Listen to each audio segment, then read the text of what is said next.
Selamat malam pemirsa, kita berjumpa lagi dalam program Impact di CNBC Indonesia.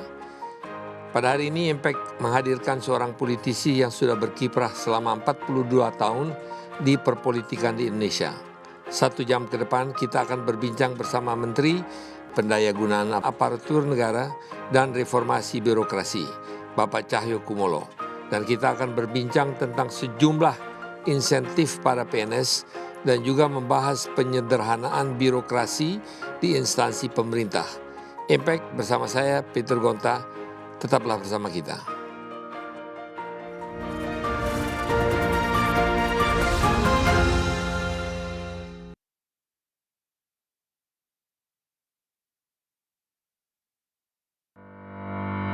Cahyokumolo, seorang politikus Indonesia yang bernaung di bawah Partai Demokrasi Indonesia Perjuangan atau PDIP. Pria yang akrab disapa dengan Cahyo ini lahir di Solo, Jawa Tengah pada tanggal 1 Desember 1957. Cahyo meraih gelar sarjana hukum dari Universitas Diponegoro pada tahun 1985.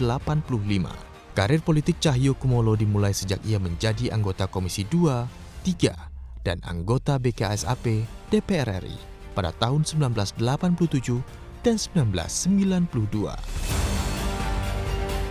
Karirnya di PDIP terus menanjak karena ia beberapa kali menempati jabatan strategis seperti Ketua Fraksi PDIP DPR RI pada tahun 2004 hingga menjadi Sekjen PDIP pada tahun 2010.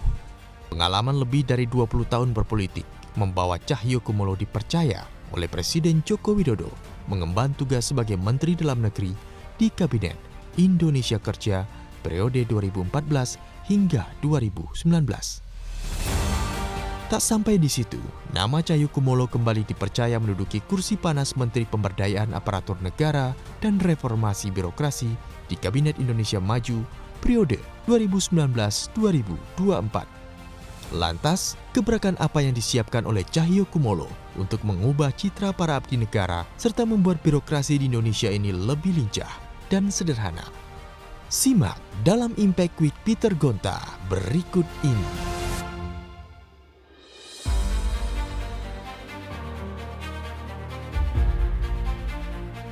Selamat datang, Pak. Datang, makasih. Selamat malam. Apa kabar? Kabar baik, tetap sehat. COVID? Kita nikmati, kita lawan. Sudah suntik? Sudah.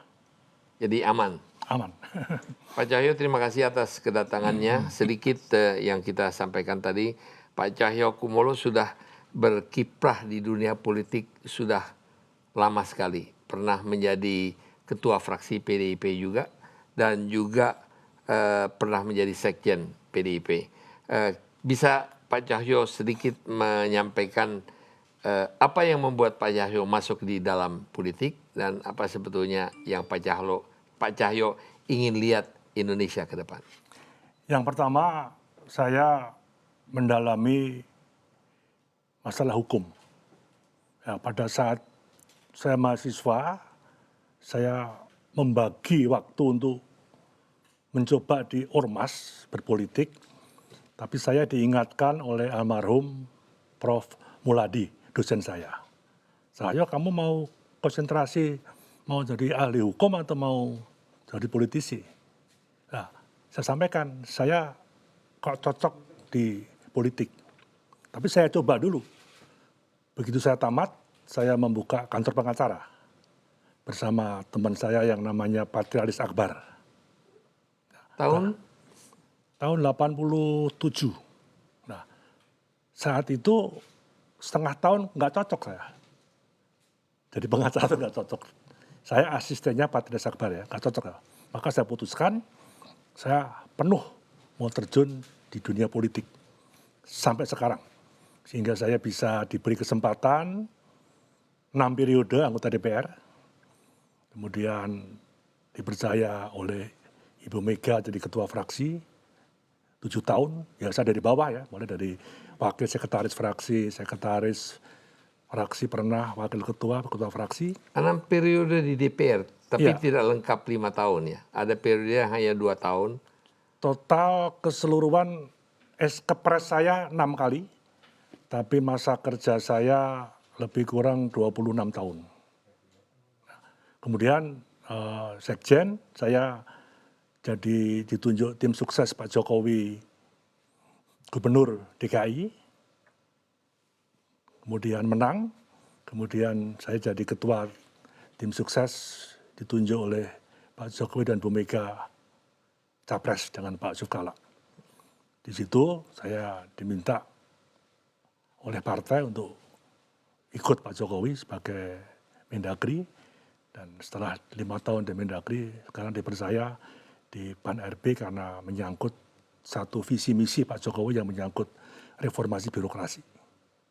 Perbedaan antara dua kementerian, satu dalam negeri, sesuatu yang mungkin sangat berhubungan dengan politik, yang sangat berhubungan dengan tata cara kita melaksanakan pilkada, pemilihan umum, pemilihan gubernur, pemilihan bupati dan sebagainya.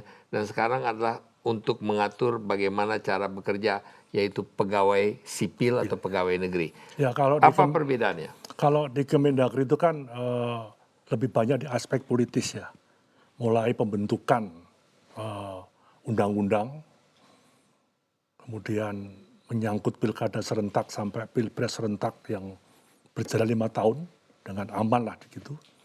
Kemudian berkaitan dengan ormas-ormas juga, berkaitan dengan stabilitas politik dalam negeri, berkaitan dengan pemerintah daerah mulai gubernur sampai kepala desa, kepala pemerintahan, berkaitan dengan keuangan negara, berkaitan dengan otonomi. Nah, kalau di PAN RB itu memang hanya mengurusi bagaimana membangun. Sebelum kita ke PAN RB, saya boleh sebentar mengkilas kembali sebentar pada waktu Pak Cahyo, Pak Menteri berada di Kementerian Dalam Negeri.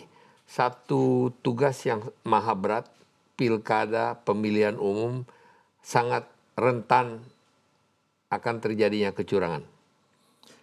Waktu saya 5 tahun itu hampir 3 tahun habis di DPR karena membahas undang-undang tadi. Undang-undang sampai masalah pembubaran ormas HTI misalnya juga bagian daripada proses itu. Tapi at least pilkada serentak nggak ada masalah, clear. Tidak ada gejolak. Soal pilpres tahap akhir penghitungan saya kira sah-sah saja. Di Amerika pun yang sudah maju demokrasi pun juga sama di sini. Jadi secara prinsip konsolidasi demokrasi yang kita terapkan bahwa mekanisme 5 tahunan ini mulai pilpres sampai pemilihan bupati wali kota itu harus berjalan. Saya kira itu yang sekarang mulai diterapkan bagaimana membuat pola antara pileg dan pilpres itu tidak bersamaan misalnya. Tapi regulasi 5 tahun itu berjalan karena konsolidasi demokrasi yang sudah disepakati mulai pemilihan presiden, pembentukan kabinet sampai jajaran ke bawah, pemilihan gubernur, bupati, wali kota, DPD RI, DPR RI, DPRD 1 dan DPRD 2 itu tahapannya 5 tahun.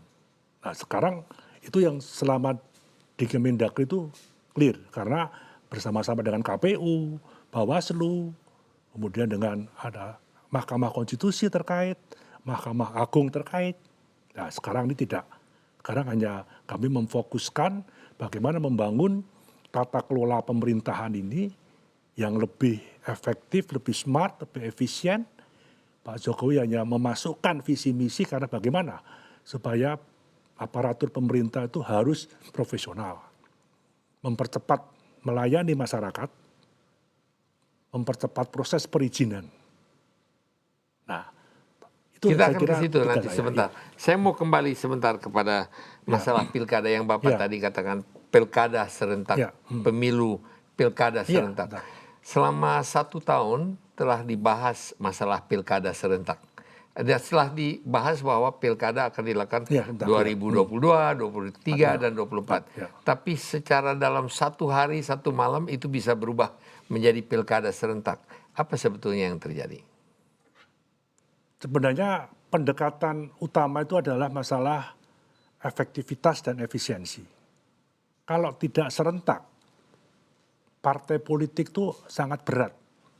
Dia harus mempersiapkan berbagai proses rekrutmen sampai anggaran, ngurusi pileg, ngurusi pilkada, sampai ngurusi pilpres. Rentan korupsi. Saya kira itu Menjadi mungkin hal menjadi itu umum lebih tapi rentan tidak perlu korupsi. diumumkan, saya kira itu. Ya. Tapi saya kira kaderisasi di situ. Saya sebagai sekjen partai pada tahap itu sangat pusing. Partai nggak ada anggaran, kecil, gotong royong saja kita. Tapi harus bagaimana menggerakkan kader untuk bagaimana pilkada menang, bagaimana maksimal bisa mendapatkan kursi DPR RI, DPRD maupun DPRD 2 sampai pada pencalonan pilpres. Nah, dengan keserentakan ini yang kemarin dibagi menjadi 2 tahap ini saya kira hal yang cukup menarik. Oke, akhirnya diputuskan sepakat 5 tahunan. Dengan 5 tahun ini sisi kepolisiannya juga mengamankannya juga lebih baik. Tapi etis kemarin nggak ada masalah kok 5 tahun ini. Pertanyaan saya, kenapa sampai DPR membahas itu lebih dari setahun dan pada akhirnya tiba-tiba itu dibatalkan? Apakah Semua pasti ada alasannya? kalkulasi politik. Ya. Apa kalkulasinya? Kalkulasi Pak politik ya macam-macam. Seperti? Karena tahapan pilpres itu sudah dimulai tahun depan, 2022. Tahapan pilpres untuk 2024. Nah, pada 2022 ada pemilihan kepala daerah yang sudah habis masa 5 tahun. Ada yang belum. Nah, kalau konsolidasi demokrasi itu mau 5 tahun efektif, ya diserentakkan di 2024. Tapi kan ada yang korban. Berhenti di 2022, 2 tahun nganggur, mungkin namanya sudah hilang meredup, dalam tanda petik, dia harus bertarung lagi di 2024. Karena akan ada pejabat kepala daerah, yang itu bukan orang partai, itu orang pemerintahan. Pertanyaan saya Pak Cahyo, pada waktu contoh, contoh, meskipun ya sebetulnya kita tidak mau mengambil contoh ini, tapi kita melihat DKI. Sebentar DKI setelah akan ada perubahan atau masa jabatan gubernur berakhir, nanti akan ada pelaksana tugas atau ada tidak ada gubernur. Jadi Indonesia tidak punya gubernur. Seandainya disepakati sampai 2024 mau konsisten ke sana, ya otomatis 2022 semua kepala daerah ya kami tidak mau menyebut orang per orang, pasti akan stop berhenti. Ada PLT-nya. PLT diambilkan dari orang Kemendagri, bisa dari struktur pemerintahan. Sebuah kota metropolitan tanpa gubernur. Ada, gubernurnya ada, walaupun itu PLT, nggak ada masalah. Saya kira nggak ada masalah. Nah, perdebatan kan ini kan kalkulasi politik. Ya, kalkulasi politiknya apa Pak? Ya masing-masing partai punya kepentingan politik. Mau berkoalisi kah ataukah tidak, apalagi sosok Anies yang mungkin kemarin sudah menang di pilkada, mungkin dia mau running kemana kan. Kita kembali sekarang ke dalam penataan daripada pemerintahan provinsi. Pada waktu Bapak berada di Kementerian Dalam Negeri, kira-kira apa masalah utama dari seorang menteri dalam negeri dalam mengatur pengaturan daripada pemerintahan mulai daripada tingkat 2, tingkat 1 maupun ke bawah, ke desa-desa bahkan? Ya, yang pertama kita berangkat dari zaman Pak Harto ya. Itu kan terkonsolidasi. Penentuan gubernur, bupati, wali Cuma kota, satu orang yang tentuin. sekda, ya, sampai Panglima Kodam, sampai Kapolda itu kan satu pegang ini. Nah, setelah reformasi ini kan berbeda. Berubah. Dulu Mendagri itu melihat gubernur, bupati, wali kota bawahannya. Mereka tuh PNS semua ya Pak? Semua bupati, tidak. Bukan PNS? Bukan. Lurah bukan PNS? Bukan. Itu jabatan politis. Dia bisa seorang TNI, Polri, pengusaha, wartawan juga ada, orang partai juga karyawannya ada. PNS? Karyawannya PNS. Nah, bupatinya per se tidak? Tidak. Jadi yang ingin dibangun oleh Pak Jokowi itu, siapapun presiden, siapapun gubernur, bupati, wali kota, dari partai manapun, tetapi ASN-nya itu harus netral, harus profesional, tugasnya melayani masyarakat, mempercepat proses perizinan. Itu saja, siapapun. Jangan sampai gubernur, bupati, wali kotanya, misalnya anggota partai A, terus harus struktur di bawahnya harus punya kartu anggota. Nah, itu enggak.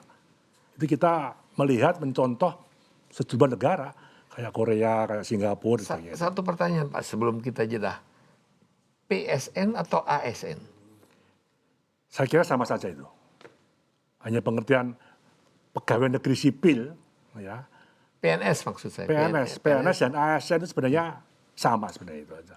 Hanya istilah saja. Karena ada pegawai negeri yang dia P3K. P3K itu rekrutmen yang bertahap yang hanya perjanjian. Kayak DKI misalnya.